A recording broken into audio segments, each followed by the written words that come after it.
রাহমাতিহি। হে নবী, আপনি বলুন তাদেরকে আল্লাহর ফজল, আল্লাহর রহমত পেয়ে ফাবিযালিকা ফালিয়াফরাহু, তারা যেন আনন্দ মানায়। জোরে বলেন সুবহানাল্লাহ। তারা যেন খুশিয়া মানায়। আল্লাহ তাবারাকা ওয়া তাআলা কোরআনের মধ্যে মুমিনদেরকে খুশি মানাতে বলছেন। কোরআনের মধ্যে মুমিনদেরকে, বিশ্বাসীগণদেরকে বলছেন তোমরা খুশি মানাও। আজকে আল্লাহ তাবারাকা ওয়া তাআলার দয়ায় আমরা ঈদগাহের ময়দানে উপস্থিত হয়েছি। এটা হলো ঈদুল ফিতর।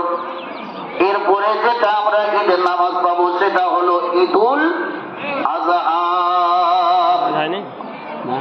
দুইটা দিন আমাদের খুশির দিন, আনন্দের দিন।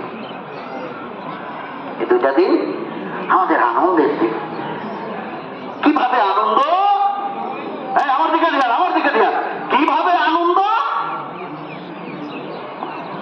এই যে একটা মাস আমরা রোজা রাখলাম, আচ্ছা 2-4 মিনিট যদি বেশি হয়ে যায় আপত্তি আছে কি? এইরকম লোক চাই আমি, যারা ঘড়ি দেখা থাকে এরকম, যেভাবে টাইম হলো হয়ে গেল, ছাড়েন, ওগুলা লোকের দরকার নাই। এইরকম লোক চাই। মাশাআল্লাহ। শোনেন, এক মাস ইবাদত করার পর, আমল করার পর, জিকির করার পর, আজকার করার পর, নফল নামাজ পড়ার পর আমরা যখন ঈদগাহের ময়দানে আসবো, আমাদের গুনার মাগফিরাত হবে। আমাদের পিতা মাতা, বাপ দাদা, 14 গোষ্ঠীর জন্য আমরা যে দোয়া করব, মুনাজাত করব, সেই দোয়া যার জন্যই করব, মহান রব্বুল আলামিন আজকের দিনে ওই ব্যক্তির, ওই বান্দার দোয়াকে আল্লাহ কবুল করবেন। কত বড় খুশি!